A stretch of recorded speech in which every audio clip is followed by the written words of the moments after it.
Меняется ли отношение к Золотой Орде в Европе, когда мы все знаем, что нас представляют как средневековые варвары? It's absolutely true, and this is very Европа тарихчылары узган заманнарда күбрәк татар явы турында сөйлиләр иде, я монгол явы турында сөйлиләр. Хәзер без территорияны киңәйтү турында сүз алып барабыз һәм без күбрәк ниндидер кыргыйлык аспектлары турында түгел, мәдәният, сәнгать турында сөйләргә тырышабыз. Вы изучаете цивилизацию Золотой Орды. Что уникального, на взгляд европейского ученого? Минем өчен сәүдә бик әһәмиятле, чөнки мин әйтәм, татарлар, сез беләсез инде, сәүдәгә бик хәвәс халык, хәтта мин әйтәм, алар сәүдә генийлары, һәм алар Европадан иртәрәк капитализмны уйлап тапканнар. Менә бу глобализациянең беренче чаткылары шулай ук татарлар тарафыннан табылган һәм кулланылган. In economy and even more. В советское время изучение истории Золотой Орды было под запретом, и во всех исторических книгах, в учебниках было написано татаро-монгольская ига, и татары очень гнобили из-за этого.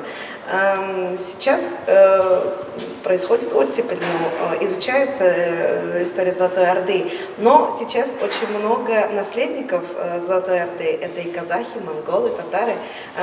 Кто наследники Золотой Орды, по вашему мнению?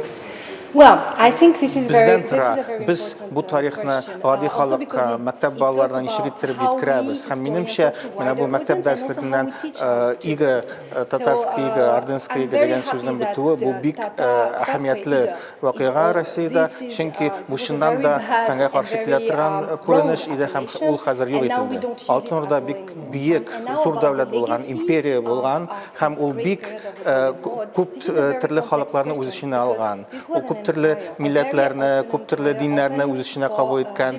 Ул империя булса да, ул шул төрле халыкларны интеграция иткән үз эченә. Мәсәлән, Италиянан килгән сәүдәгәрләр, алар күп еллар Алтын Орда шәһәрләрендә яшәгәннәр, үз эшләрен алып барганнар. Бу бөтен дөньяның мирасы дип әйтер идем мин. Кто может претендовать на наследие, которое очень большое?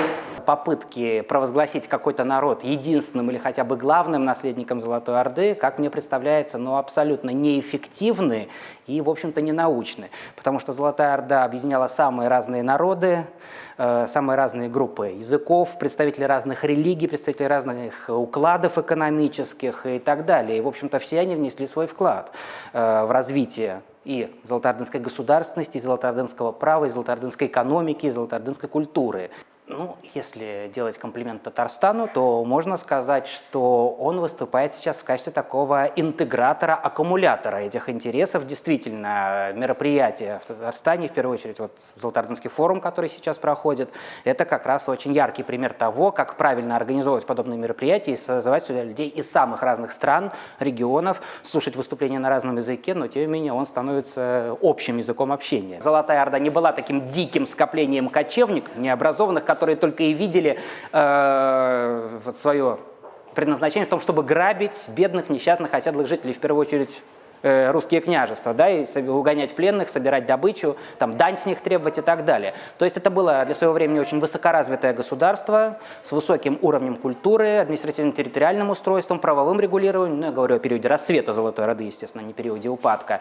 И, в общем-то, на самом деле подчиниться такому государству, в общем-то, было не так уж плохо в тех условиях. То есть это нисколько не умаляет достоинства, я считаю, русской нации, собственно говоря, потому что, наоборот, мне кажется, более обидно считать, что тебя покорили и заставляют платить дань дикие кочевники, которые по уровню никак не дотягивали до высокоразвитых русских княжеств.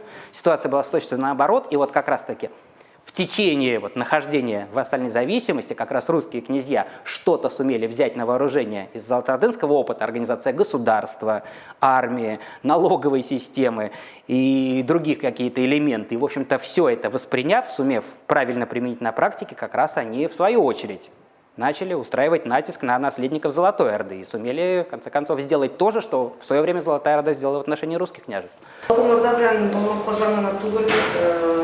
Қазақстанда қызықсына бик жидді Birliği'ne, Avrupa varimleri de işli bu meselede durganı tartu baraklık, altın orda mirası kimnin mirası? Татар халкы Алтын Урда вакытында, нәк менә татар халкы буларак формалаша. Алтын Урдадан соң безнең этногенезыбызда бүтән беркем дә катнашмый. Безнең этногенезыбыз Алтын Урда вакытында катнаша. Алтын Урданың төп үзәк территорияларында татар халкы барлыкка килә. Менә ничек әйтсәк тә, аның периферияларында башка халыклар да формалаша, контакт зоналарда әйтик, уграфин халыклары, удмуртлар, башка халыкларда Алтын Урда вакытында контакт зоналар дип әйтәбез, ул вакытта формалаша. Шул ук вакытта Алтын Урданың көнчыгыш шөлешендә дә контакт зона, ул инде бердәм Төрки дөнья, Түркистан дип соңыннан билгеле. Анда да яңа халыклар формалаша. Шул ук Көнбатыш Сибир ягыннан киткән үзбәкләрнең бер өлеше, һәм алар анда яңа бер милләт формалаштыралар. Шул ук очракта казахлар, ягъни башка халыклар. Менә бу периферияларында бу халыклар да катнаша, һәм алар да ул да аларның тарихлары. Әмма Алтын Урданың үзәге, үзәк җирләре, үзәк дәүләт системасы, шәһәрләре, алар бөтенесе безнең татар дөньясыныкы һәм киләчәктә татар ханлыклары булып формалашкан дәүләтләрнең, һәм без турыдан-турыда әлбәттә инде безнең улы Мөхәммәд хан соңгы бердәм Алтын Урданың ханы һәм беренче Казан ханы. Алтын Урда мирасы кемнеке дигән сорауга Мин бу сорау белән килешмим. Сорау белән килешмим. Чөнки мин мәсәлән Дамир Исаков белән дә шуның турында күп сөйләшәм. Минемчә без уртак бер фикердәбез. Элекке теге уртача бу Чингизиди дәврендәге Төрки һәм башка халыкларның кабилия системасын искә алсагыз, аннан соң әйтик Кацакларның ата-бабалары булсын, үзбәкләрнең ата-бабалары булсын, башкаларның ата-бабалары булсын, аларда уртак бер тамыр бар. Алар тиге шул кабиләләрдән барлык килеп чыкканнар. Шуның өчен аларны бүгенге көндә казакка, тазарга, үзбәккә, башкасына айырып та бу минеке, бу сезнеке, урда безнеке, күкурда сезнеке, ул алай әйтү дөрес түгел. Чөнки чыннан да теге татарлар, башкортлар булсын, казаклар булсын, башкалар булсын, теге шул кабиләләр һәр төштә бар. Алтын Урдада, Алтын Урда шырының тарихы нәрсәләр өйрәнелмәгән, нәрсә мөһим әйберләр читтә кала. İndi kişilər yaza baralar, etik səvdə bulsun, klimat məsələsi, vəba məsələsi. Amma min şuluq vaxtda türkolog olaraq qarayım mənə. Məsələn, Altın Urdanın ədəbiyyatı turunda bir söz də eşitməyim. Min şunun bilən də qısıqsınam, bunun turunda bir söz eşitmədim. Алтын Урда темасын капитализаштыру, кем файда күрә, кем югары үзенә тарта бу очракта сезнең күзәтүләрегез галим буларак акыл иясе буларак бу теманы Алтын Урда безнеке, без аның турыдан-туры мирасчысы дигән әйбер бармы? Бар, әлбәттә. Ничек инде без менә 19-нчы елда без уздырабыз юбилей, аның 70 еллыгы Алтын Урда. Безнең зур дәүләтчелек булды. Аны мәсәлән Казакстан турында Путин әйтте бит, дәүләтчелек булмады. Безнең турында аны әйтә алмый. Һәм ул әлбәттә бүтән караш, кешенең аңы үзгәрә.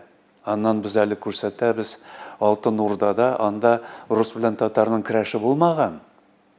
Руслар бик лояль иде. Алар аны кабул итәдер үз дәүләте итеп. Һәм ханны да алар безнең хан дип сөйләгән. Аны әйтәләр, каршы чыккан, көрәшкән булмады ул. Ул коррупционерларга каршы булган. Ансы булды, андый каршы чыгу урыста да. Ну шул ук урысларга каршы чыккан алар, князьларга каршы. Бик күп алдау аның турында. Әйтәләр бит татар-монгольский иге. Иге нәрсә ул? Ул вертикаль власти булган инде, менә шул. Бердән-бер дань дигәндә ул салым 10%. Нәрсәсе аның авырлыгы? Бездә булсын шулай. Русиядә Алтын Урдага карата фикерләр үзгәрәме? Үзгәрә. Нәрсә чыгыла бу? Ну, беренчедән алар бит үзләре менә хәзер белми, мә каян килеп чыккан Рәсәй. Икенчедән кызыксыну хәзер иркен бит, тыелмаган. Шуңар галимләр аны белә инде. Алар бездән дә яхшырак белә аны. Һәм бик кычкырып сөйләмәсә дә, ләкин менә без аралашабыз бит. Өйрәнәләр, студентларны өйрәтәләр. Менә ул бездә өйрәтмиләр студентларны. Анда өйрәтәләр Мәскәү университетында. Анда зур галимләр бар Алтын Урда буенча. Нигә галим әз булсын? Бездә җитә ул. Университетта чакырсыннар, мин сөйлим. Алар шөгыльләнә менә сәүдә белән. Студентларны өйрәтәләр, нәрсә өйрәтәләрдер, мин аңламыйм. Гомумән татар тарихы, Татарстан тарихы анда бик сыек бирелә. Миңа калса, алар нәрсәдер укый инде, нитә. Ну, кызыксыну юк анда. Менә бу Алтын Урда турында анда бер галим дә юк, бер белгеч тә юк. Кызганычка каршы. Элек Миркасым Усманов иде, име. Ну, аның калмады теге мәктәбе.